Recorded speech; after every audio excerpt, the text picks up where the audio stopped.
Assalamualaikum warahmatullahi wabarakatuh. Alhamdulillah, Pak Jaka bisa berjumpa kembali dengan kalian setelah beberapa episode kemarin. Hari ini Pak Jaka ketemu lagi dengan kalian di episode yang ke berapa nih? Ada yang tahu nggak? Ada yang masih ingat? Ya, edisi yang ke-6, episode yang ke-6. Nah, di episode ke-6 ini kita akan melanjutkan kisah tentang Nabi Muhammad SAW yang ada di bukunya sangat istimewa, Muhammad Sallallahu Alaihi Wasallam Teladanku. Buku ini bisa kalian pinjam dan juga bisa kalian baca nanti ketika sekolah masuk kembali seperti biasa.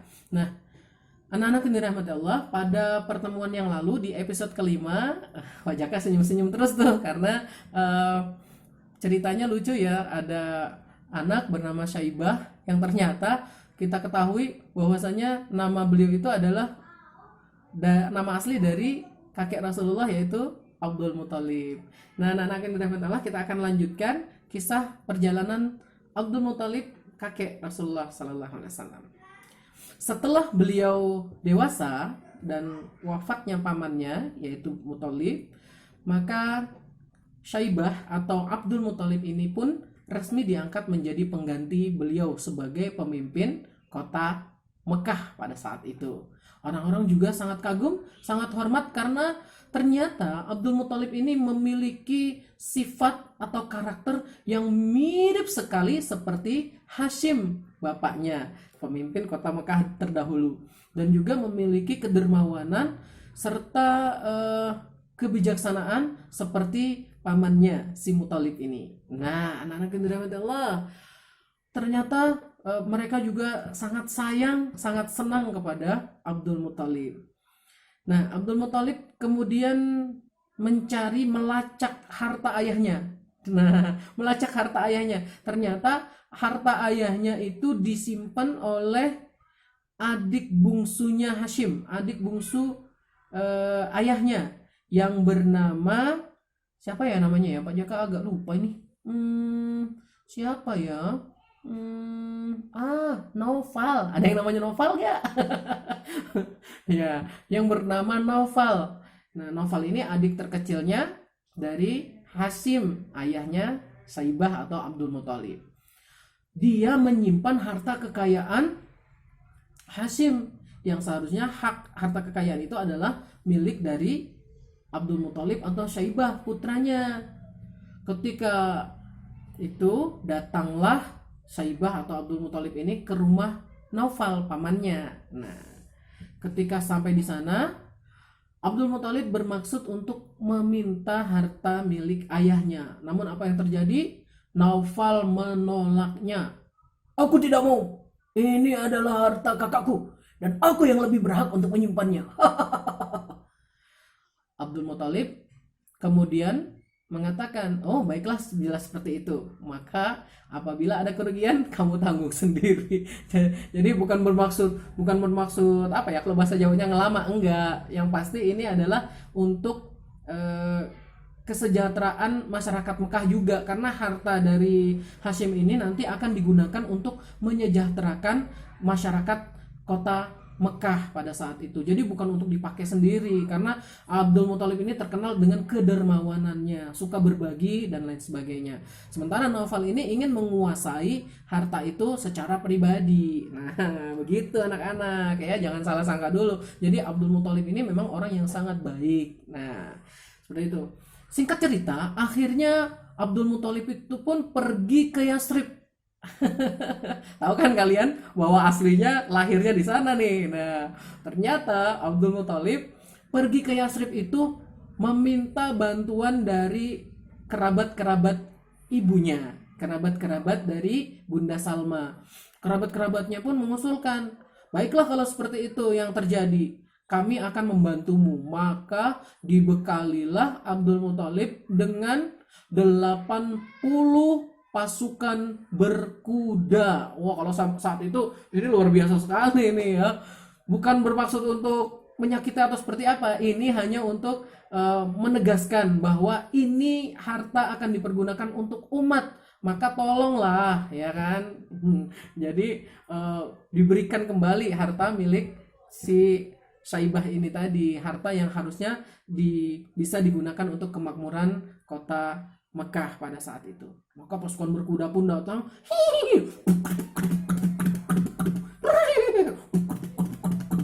datang ke rumahnya si Noval. Ini bukan si Noval yang itu ya. Bukan. Ini Noval dari paman dari Saibah. Sudah setibanya di sana, melihat 80 pasukan berkuda yang dibawa oleh Abdul Muthalib, maka ketakutanlah si Noval, dan dengan terpaksa dia memberikan harta milik Hashim tadi yang memang seharusnya ini adalah hak dari Abdul Muthalib. Ya sudah bawa saja sana, bawa saja. Aku tidak perlu. Nah, padahal dia ketakutan ketika melihat 80 pasukan berkuda yang menghampiri rumahnya.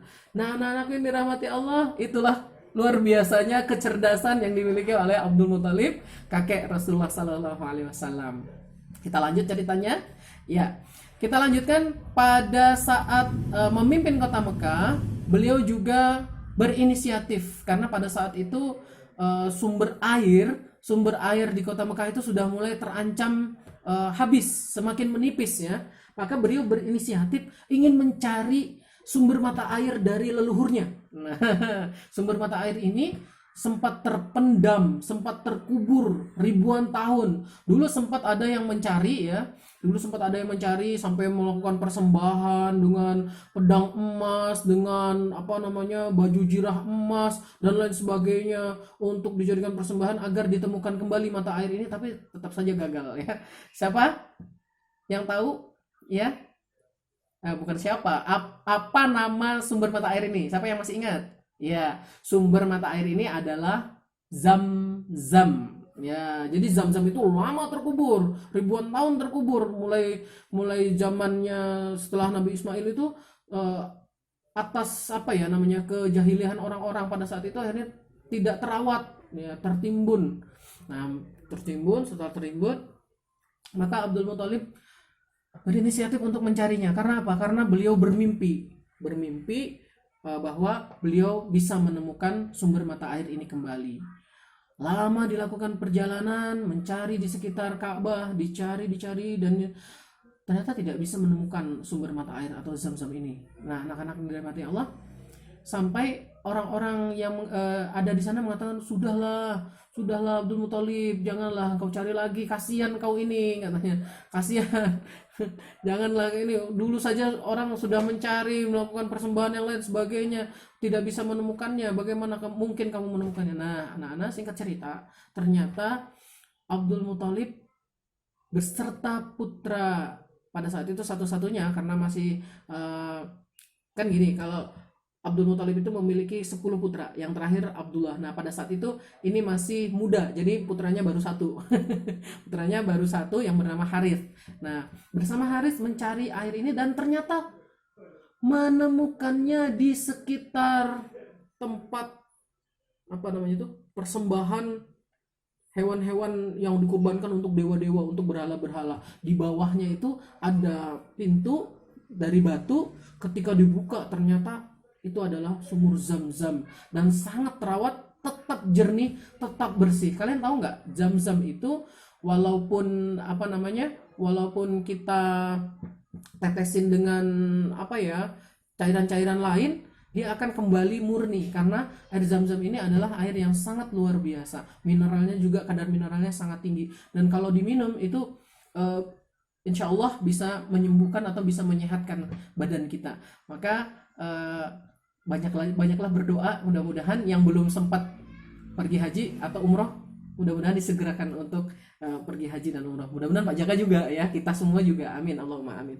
Nah, anak-anakku yang rahmati Allah, setelah menemukan sumur Zam-Zam, maka legalah perasaan Abdul Muthalib, karena memang tugasnya penguasa Mekah pada saat itu menyediakan semua persediaan termasuk air untuk seluruh penduduk kota Mekah pada saat itu. Maka setelah air Zam-Zam, sumur Zam-Zam ini ditemukan kembali, berbahagialah beliau. Nah, itu kisah tentang Abdul Muthalib, kakek dari baginda Rasulullah Sallallahu Alaihi Wasallam, dan juga kisah ditemukannya kembali sumur Zam-Zam setelah ribuan atau ratusan tahun terkubur. Nah, anak-anak yang dirahmati Allah, Pak Jaka akan menyampaikan sebuah hikmah, yaitu bila mendapat amanah kita sebagai seorang pemimpin, maka wajiblah kita itu memenuhi amanah tersebut. Nah, kalaupun belum jadi pemimpin, kita sebagai seorang anak terhadap orang tua atau seorang siswa atau siswi terhadap seorang guru diberi amanah, maka lakukanlah amanah itu sebaik mungkin. Lakukanlah amanah itu dengan sungguh-sungguh dan bertawakallah kepada Allah, karena setiap amanah itu akan dipertanggungjawabkan di hadapan Allah Subhanahu wa taala.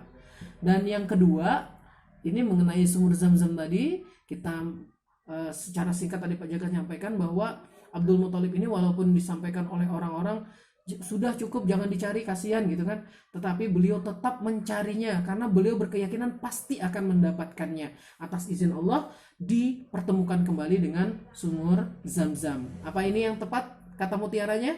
Manjada wajada. Barang siapa yang bersungguh-sungguh, maka dia akan mendapatkannya.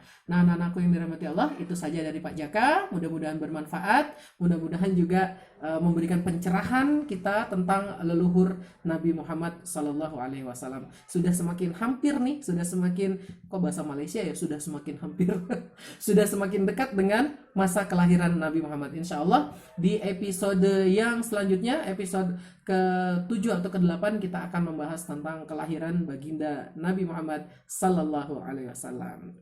Pak Jaka tutup dengan pantun. Senyum melihat bunga yang sedang merekah, desiran angin membuat mata ini jadi terpejam. Semoga kita semua bisa melakukan haji atau umroh pergi ke Mekah, ya, agar bisa minum air Zam-Zam. Sekian dari Pak Jaka, mudah-mudahan bermanfaat untuk kalian semua. Juga bermanfaat buat Pak Jaka, karena dengan membaca buku ini ternyata semakin menambah wawasan Pak Jaka tentang luar biasanya baginda Muhammad Sallallahu Alaihi Wasallam. Sekian dari Pak Jaka. Assalamualaikum warahmatullahi wabarakatuh. Tepuk tangan untuk kita semuanya. Dadah anak-anak soleh solihah.